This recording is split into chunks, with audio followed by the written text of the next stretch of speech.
네, 2026년 버전의 정규직 전환 지원금에 대해서 설명을 한번 드려보겠습니다. 자, 원래 이제 요 지원금은 예전에 활발하게 이제 운영이 되다가 그 2024년, 25년에는 폐지가 됐었어요.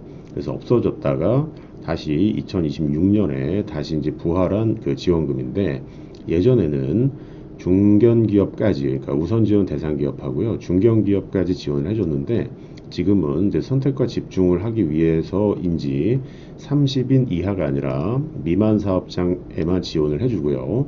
대신에 그 정규직이라고 하는 어떤 정규직 전환이나 근로기준법이 전면 적용되는 그 상시 근로자 수 그 5인 이상일 때, 그리고 30인 미만일 때에 대해서 지원을 해주고 있습니다. 그래서 여기 5인은 기본적으로 깔고 들어가야 되는 거고요.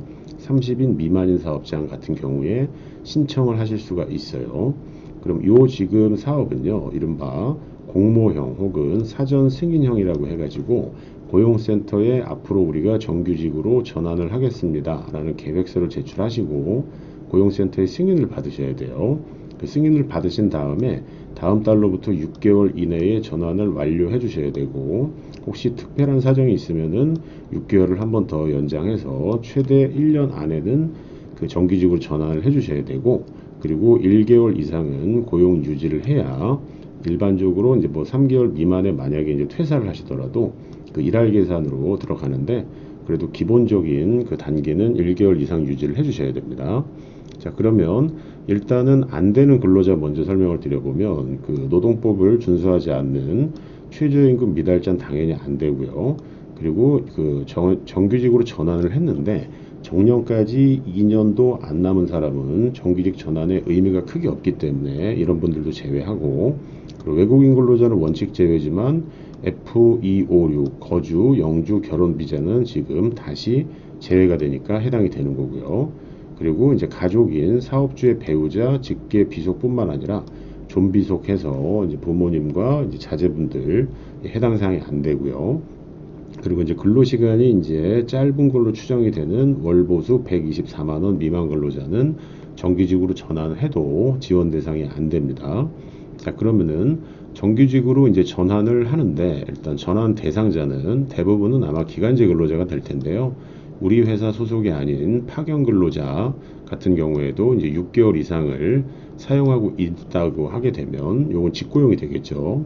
직고용 정규직으로 하는 경우에도 이제 정규직 전환으로 보는 거고, 혹시 이제 원하청 관계로 사내 하도급 근로자가 있을 때 우리 회사로 직고용하면서 정규직을 할 때, 그리고 보통 저희가 이제 특고라고 부르는 그 정확하게 노무 제공자 분들 같은 경우도 6개월 이상 상시적 노무를 제공하고 있을 때 전환을 하면 되는데, 중요한 거는 지금 빨간색으로 체크된 게 2026 버전으로 지금 변경된 건데요. 이거 30인 미만 아까 말씀드렸고, 이미 이제 고용보험 피보험자로 있는 분들을 전환을 해야 됩니다. 그러니까 노무 제공자 같은 경우도 원래는 사실상 강제 적용인데 이 누락되는 경우가 있거든요.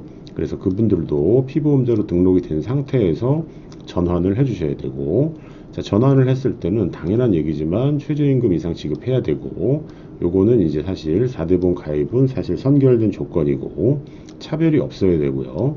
그리고 아까 말씀드린 1개월 이상 고용 유지를 해주셔야 돼요.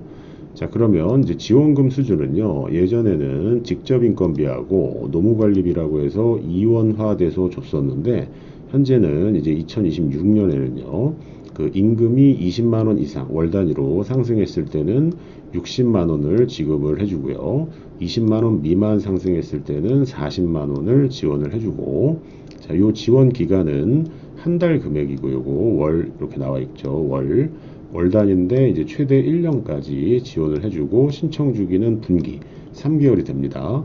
자, 그리고 이제 직전 연도 말일에 고용보험 피보험자 수의 30%가 한도인데, 5인 같은 경우는 30% 하게 되면 1.5명밖에 안 나오잖아요. 네, 그래서 이 구간에 있는 사업장은 3명까지 상수값으로 지원을 해줍니다. 그리고 임금이 이제 올라갔다 여부를 판단할 때는요, 일단은 소정 근로 시간 외에 발생하는 연장 휴일 근로와 같은 수당하고 실비 변상적인 급여는 당연히 인정하지 않습니다. 그래서 소정 근로 시간, 소정 근로 대가성이 연동되는 소득으로서 어떤 고정성을 가지는 기본급, 통상임금, 그 다음에 이제 월로 환산한 상여금, 식대, 교통보조비와 같은 비과세 항목도 들어가는 구조로 되어 있어서 이 부분은 나중에 임금명세서나 근로계약서 상으로 입증을 해주셔야 되고 그 급여 테이블을 좀 잘 짜실 필요가 있어요.